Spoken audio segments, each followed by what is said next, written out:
ఈరోజు ఈ మాటలు వింటున్న దైవజనమ, మీ ఇంట్లో జరిగిన కొన్ని సంభవాలు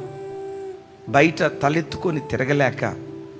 అవమానంతో ఇంటి లోపటే ఉండి కుమిలి కుమిలి ఒకవేళ ఏడుస్తున్నారేమో. మాకే ఎందుకు ఇలా జరిగింది, మా పిల్లల జీవితాల్లోనే ఎందుకు ఇలా జరిగింది, నా జీవితంలోనే ఎందుకు ఇలా జరిగింది, అయ్యా మీ కొడుకు పలానా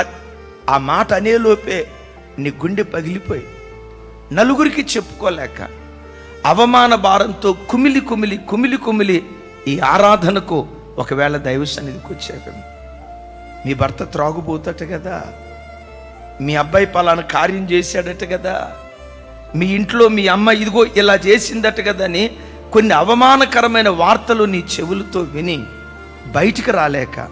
ముఖం 10 మందికి చూపించుకోలేక, అవమానాన్ని ఎవరికి చెప్పుకోవాలో అర్థం కాక కుమిలి కుమిలి ఇంటి లోపటే ముసుకేసుకొని ఏడుస్తూ ఉంటే, తలదించుకొని దైవ సన్నిధికి వచ్చిన చెల్లి, తలదించుకొని దైవ సన్నిధికి వచ్చిన అన్నయ్య, యుద్ధశూరుడకు దేవునిగా దేవుడు నీ ఇంటిలో అడుగుపెట్టి ఎక్కడ తలదించావో అక్కడే నీ తలను నా దేవుడు పైకెత్తునుగాక.